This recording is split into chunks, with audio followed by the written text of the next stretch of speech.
course, yung mga nasa Facebook, pwede kayo doon sa CMD Bicol, kung saan si Nurse Earl naman po ang tagasagot dyan. So, ulitin ko lang sa inyong lahat.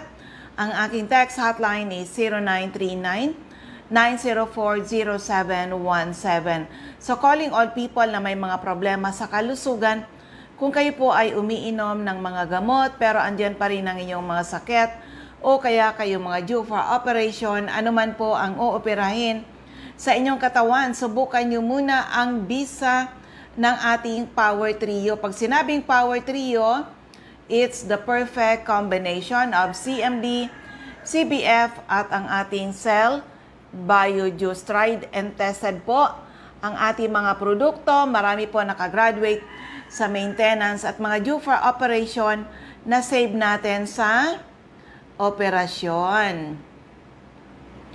So, dyan lang kayo at nandito lang ang inyong lingkod. Siyempre, una, may announcement tayo sa mga mga taga-Daet, yung mga malalapit dyan sa bayan ng Daet. Free health consultation po kayo dyan sa CMD Center in Daet, sa Diego Liña Street, Barangay 7 in Daet. Malapit po yan sa Josel's Garden. Basta pupunta lang kayo mga 9 a.m. to 11 and then mga 2 p.m. to 4 p.m.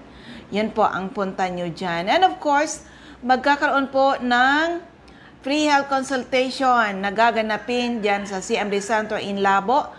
That will be on March 14. March 14, sa Friday po yan, 9 a.m. to 12 noon. Yan sa CMD Center in Labo. Take advantage po sa mga natin dyan, mga listeners natin na gusto mag-avail ng free health consultation. And of course, dito sa Legazpi City, magkakaroon din ng free health consultation ay gaganapin March 15, 9 a.m. to 4 p.m. at CMD Center or NAB Wellness Center in Legazpi City.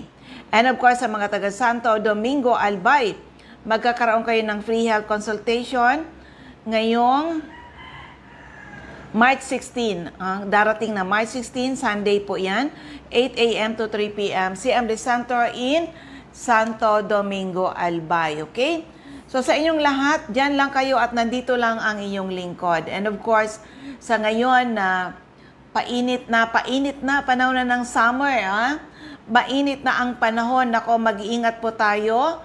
Huwag masyadong magbibilad sa araw at huwag dapat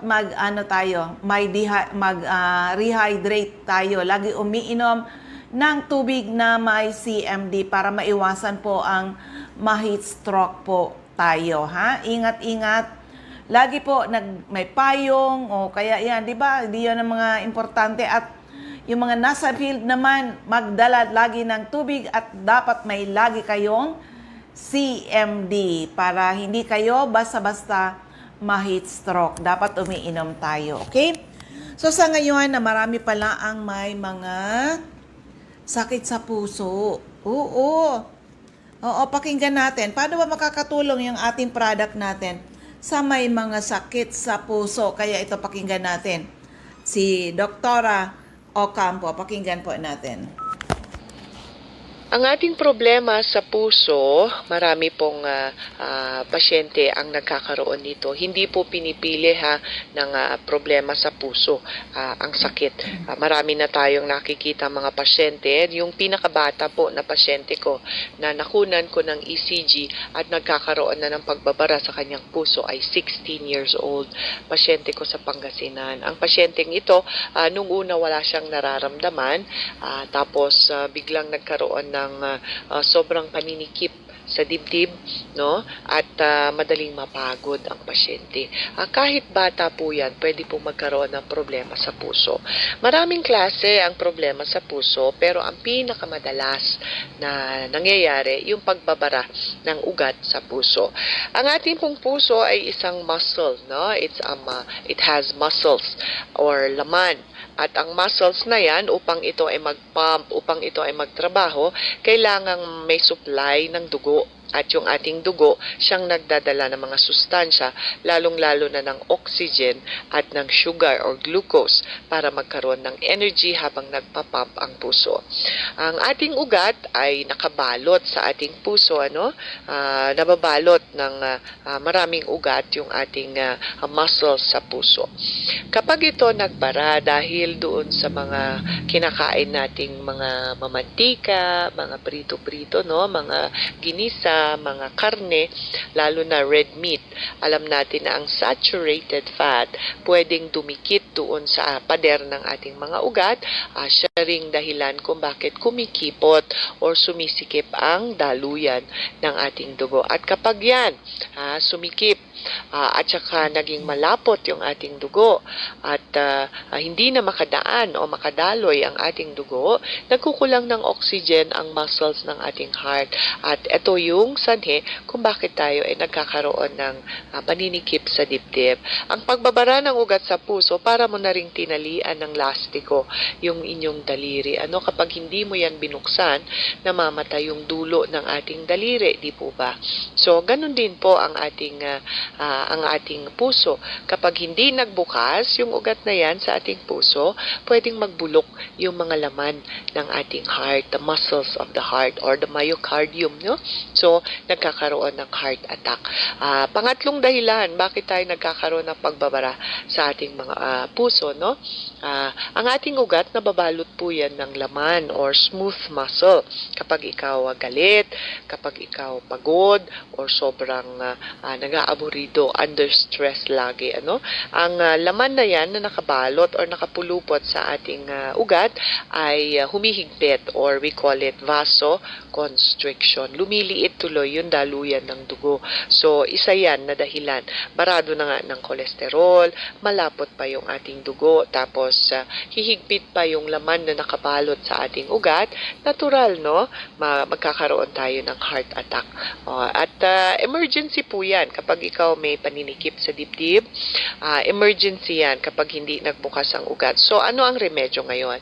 Meron po tayong CMD, our cell mineral drops, 100% natural na minerals at napakataas ng magnesium content. Alam ba ninyo na ang magnesium na mineral nakaka-relax ng laman, nakaka-relax ng muscle. So, kapag ikaw naglagay 3 patak ng ating CMD sa ilalim ng dila, 10 seconds lang po na-absorb yan ng ating mga ugat. 10 seconds na iikot sa ating katawan, nakakarating dun sa ating puso. And since magnesium is a muscle relaxant, nagre-relax po, yan ang unang aksyon niya.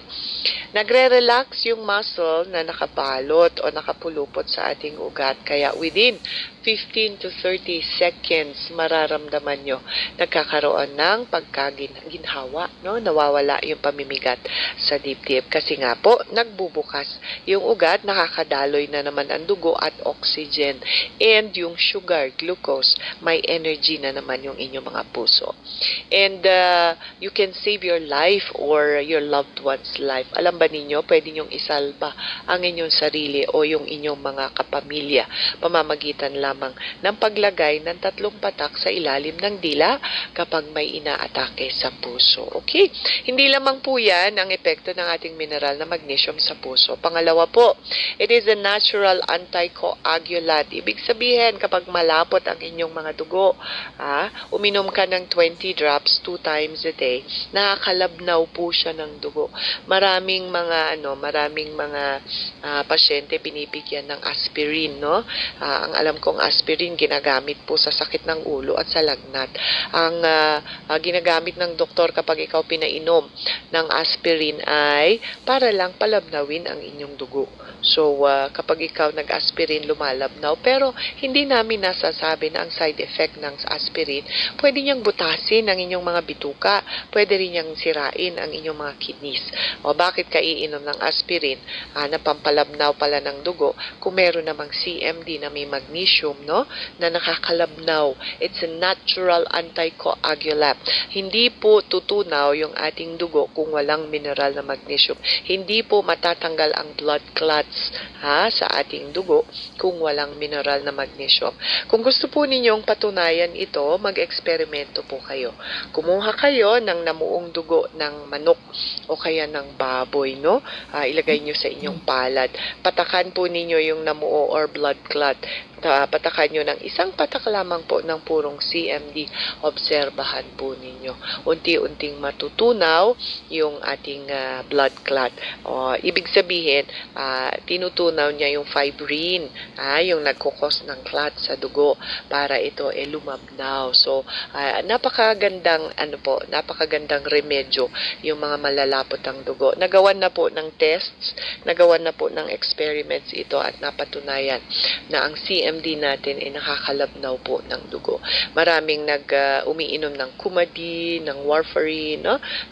Nakakalabnaw ng dugo daw. Pero bakit mo iinumin ang isang tableta na posibleng makakasira ng iyong atay, ng iyong kidney, kung meron naman tayong natural na paraan kung paano palabnawin yung ating dugo. Kung masustansya lang po yung ating mga kinakain araw-araw, kung masustansya o mayaman lang siya sa mineral na magnesium, hindi po natin kailangan talaga ang mga tabletas na ito para lang magpalabnaw o magpagaling ng ating mga puso. So, doon po sa may mga problema sa puso, isa pang problema, no, ng puso natin, yung cardiomyopathy.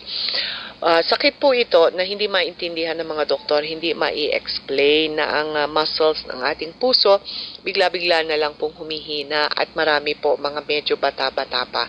Ilan na po yung aking mga batchmates na mga doktor, may mga anak na namatay, na atake sa puso or namatay nung inotopsy, natagpuan na cardiomyopathy ang kanyang sanhi. Malaking tsansa, pinag-aralan ko po ito. Malaking tsansa dahil nga po nangangailangan ng energy yung heart. Kapag hindi na i-transform ang sugar into energy, nagkukulang ng energy yung puso, no? Yung muscles ng heart. Doon humihina. Ang ating CMD, napakalaking tulong po dun sa mga may cardiomyopathy or pati rin po yung ang tawag dito, mitral valve prolapse, MVP. No? Laman din po ang valves ng ating puso. Ilang pasyente na po ang nakasubok nito na sabi, ooperahan daw, papalitan daw ang kanilang mga mitral valves sa kanilang mga puso. Pero pamamagitan po ng 20 drops twice a day. Naobserbahan nung inulit ang 2D echo, gumanda ang performance ng mitral valves. Bakit? Kasi nga, ang ating valves ay laman din yan, muscles. Kapag binigyan mo siya ng hustong magnesium, now you can transform sugar into energy. Ang mga muscles na ito hindi manghihina. Katulad din po ninyo na kayo na gumagamit ng CMD na dati-dati nanghihina. Pero nung nagsi-CMD, bakit kaya ang lakas-lakas? Kasi may energy na po kayo. Nagtatransform na kayo ng sugar, nagiging energy. Kaya ang mga muscles nyo ang lalakas. Okay? Ganun din po sa ating puso. So, dun sa mga may problema sa puso, lumalaki ang kanilang mga puso, irregular ang kanilang mga heartbeat. Warning po dun sa mga may pagkabog. Ang daming mga pasyenteng ganyan. Nagtatanong, bakit kaya doktora? Hindi naman ako ninenervyos, pero ang feeling ko, sabi nila, aking dibdib parang kabayo kung tumatakbo. Sobra-sobra daw yung pagkabog. Malaking tsansa, matakaw tayo sa kape. Alam po ba natin na ang caffeine, nakaka-stimulate po ng ating puso. Pinapagod po, iba ang kabog ng ating puso kapag mataas sa caffeine content. Lahat po ng kape, kahit decaffeinated, may caffeine yan. Ang decaffeinated, sabi nila, decaf, nabawasan lang po ng caffeine yan. Hindi kasing taas ng caffeine content ng regular coffee, pero may caffeine pa rin yan. Kaya nakaka-irregular ng kabog sa puso. Napakarami ko pong pong mga pasyente nga kapag dumating sa opisina at nai-ECG, nagkakaroon ng PVCs or yung premature ventricular contractions. Irregular po na pump or arrhythmia. Hindi regular, hindi normal na pag-pump ng ating heart. Kapag yan nag-20 drops, meron ako isang pasyente, kinunan ko ng ECG ngayon. Hala, dire-diretso ang dami-daming PVCs. Binigyan ko po ng 10 drops ng CMD sa basong tubig ngayon. After 15 minutes, isa pang 10 drops. Pagkaraan ng extra na 15 minutes, inulit ko po yung kanyang ECG. Gulat po ako kasi nawala. Kahit isang PVC or premature ventricular contraction, natanggal.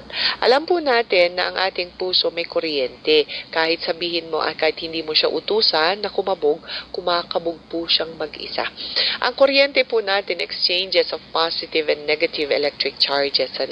Ang nagbibigay po niyan, mga electrolytes or mga minerals.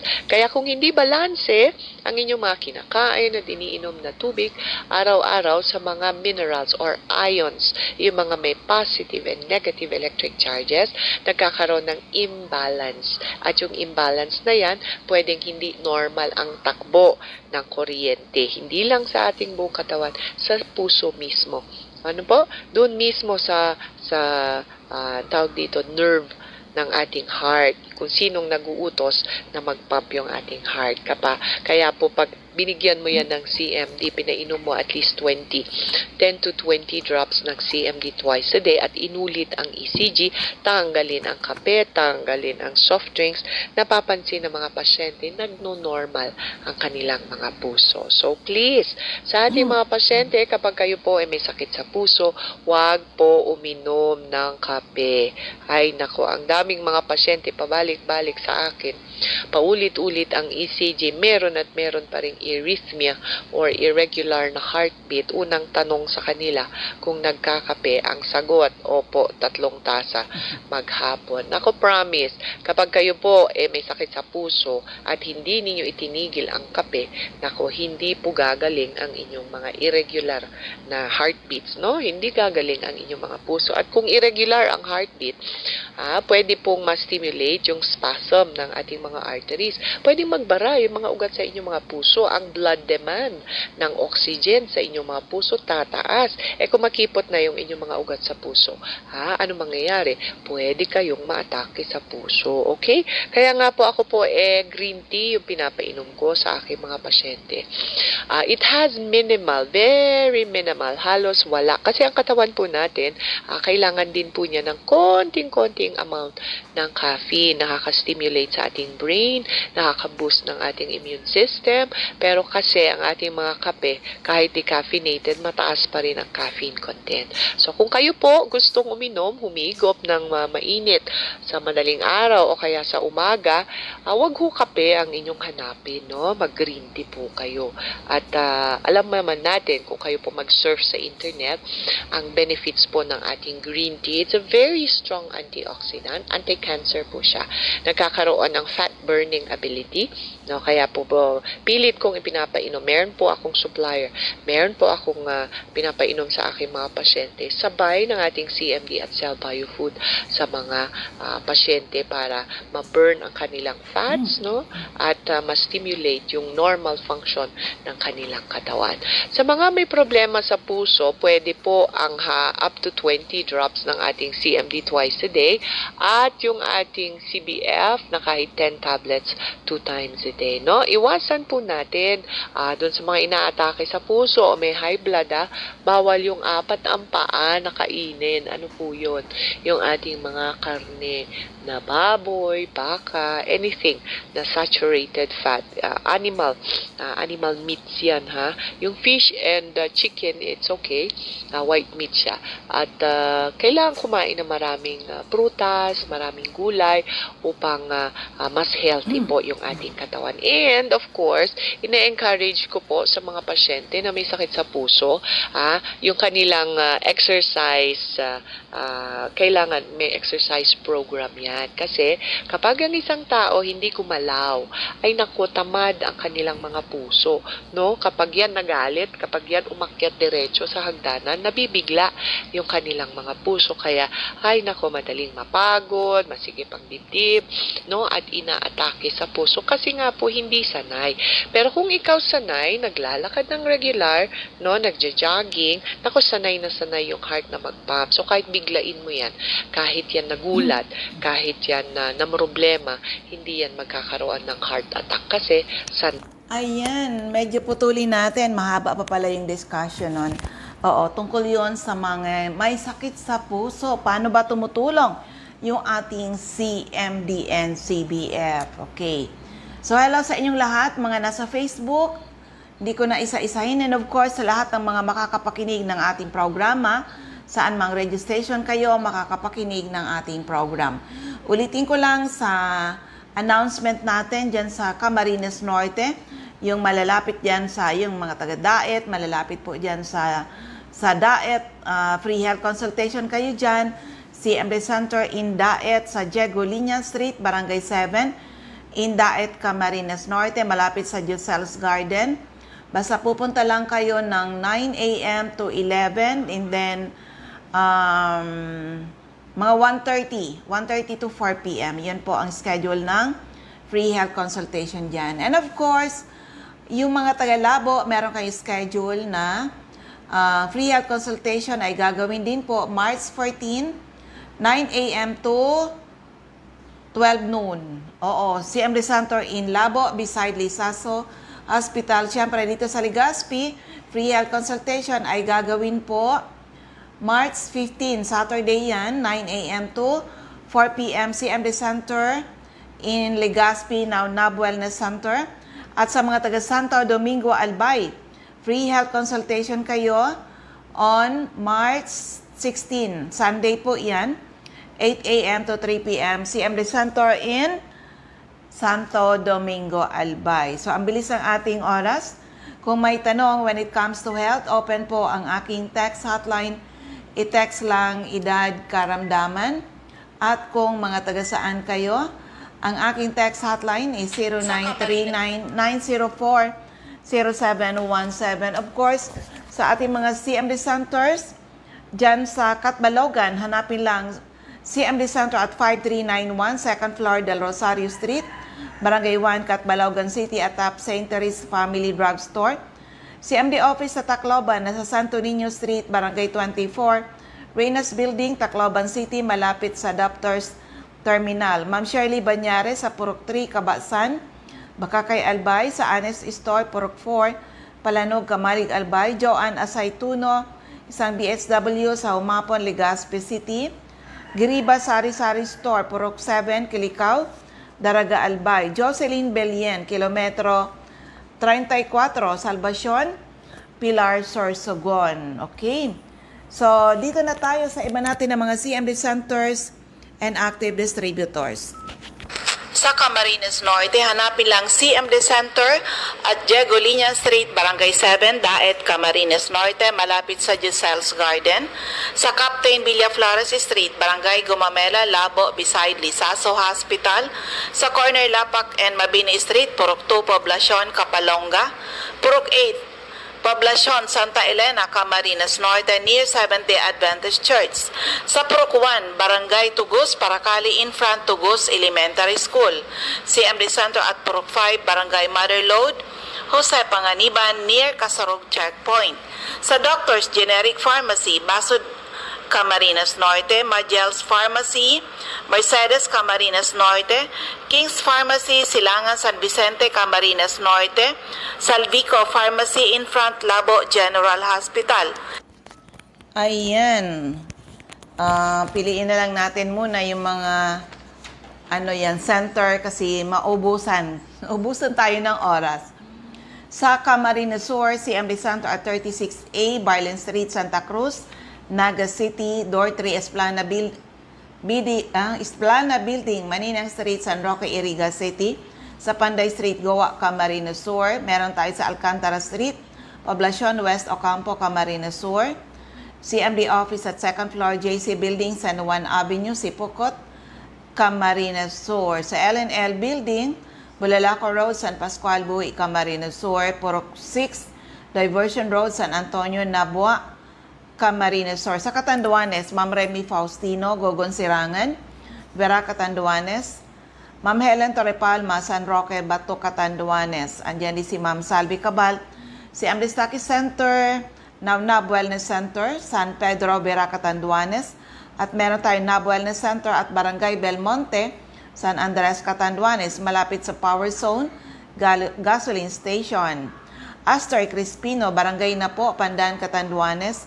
Sa Masbate, si Amdistaki Center, second floor, Sia Sampaga Building, 31 Quezon Street, Masbate City, in front, Banco de Oro. Aida Amor Cerillo, Interior, San Jacinto, Masbate, Juby Ramirez, District 2, Gutierrez Street, San Jacinto, Masbate.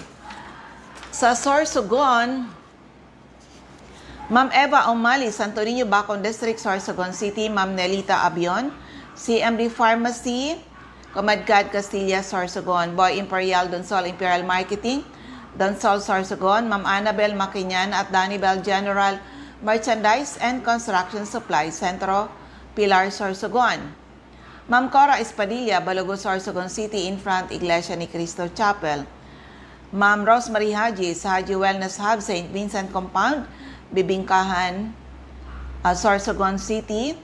Sa TGP Pharmacy, Magallanes, Sorsogon. Sandra Mortega Frio, sa Butika, sa Bitison Street, Magallanes, Sorsogon.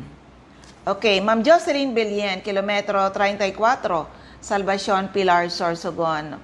Andiyan din si Ma'am Richelle Aicardo, si Amdistaki Center, Barangay Adovis, Kasiguran, in front, Kasiguran Technical Vocational School. Ma'am Cora Espadilla, Balogo, Sorsogon City, in front, Iglesia ni Cristo Chapel.